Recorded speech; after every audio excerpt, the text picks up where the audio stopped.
সুতি এক ব্লকের হারুয়া গ্রাম পঞ্চায়েতে আজ সঞ্চালক গঠন সম্পন্ন। মুর্শিদাবাদ জেলার সুতি ১ নম্বর ব্লকের অন্তর্গত হারুয়া গ্রাম পঞ্চায়েতে আজ শান্তিপূর্ণভাবে সঞ্চালক গঠন প্রক্রিয়া সম্পন্ন হলো। নির্বাচনী প্রক্রিয়া অনুযায়ী আজ নির্ধারিত দিনে পঞ্চায়েত সদস্যদের উপস্থিতিতে এই সঞ্চালক নির্বাচন হয়। প্রসঙ্গত, বিগত পঞ্চায়েত নির্বাচনের পর দীর্ঘ প্রতীক্ষার পর আজকের এই সঞ্চালক গঠনের মধ্য দিয়ে প্রশাসনিক কাজের গতি বাড়বে বলেই মনে করছেন স্থানীয় বাসিন্দারা।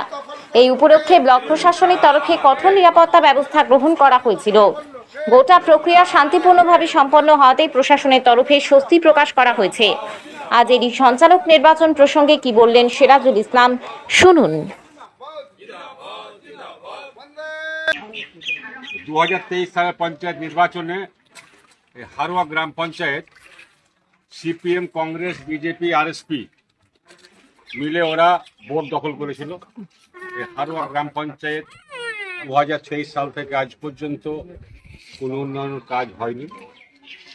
তাই এলাকার নির্বাচিত সদস্য ভাবলো যে নেত্রী মমতা ব্যানার্জির উন্নয়নের শরিক হওয়ার লক্ষ্যে তারা মত প্রকাশ করে আজকে হারুয়া গ্রাম পঞ্চায়েতের 4টি যে উপসমিতি তার সঞ্চালক তৃণমূলের প্রতিনিধিদের মধ্যে হলো।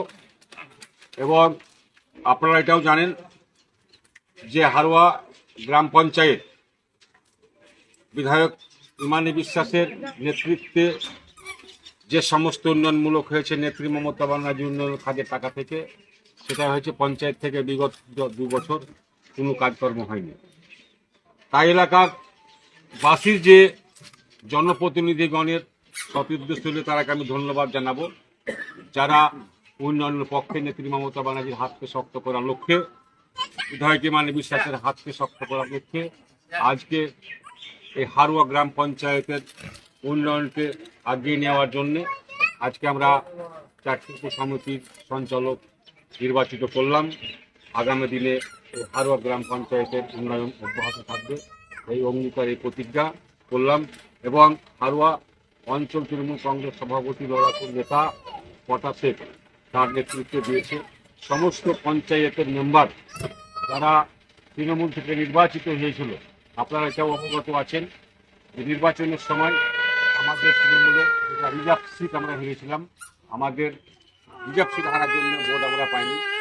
তারা পঞ্চমোটি যে একটা বোর্ড তৈরি করেছিল, সেই বোর্ডে কোনো উন্নয়ন করতে পারেনি। তাই সিপিএম, কংগ্রেস, বিজেপি সুতি বিধানের সময় ব্যর্থ।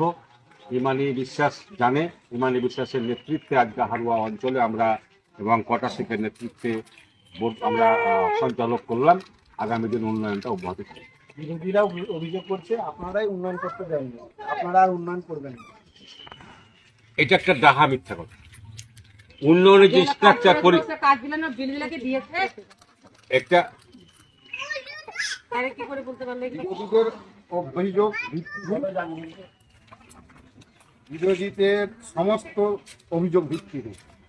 কারণ এখানে যে প্রধান আছেন, উপপ্রধান আছেন এবং আজ থেকে বিগত দিনে যারা উপসমিতির সঞ্চালক ছিল, কোনো একটা উন্নয়নের কাজ করতে পারেনি।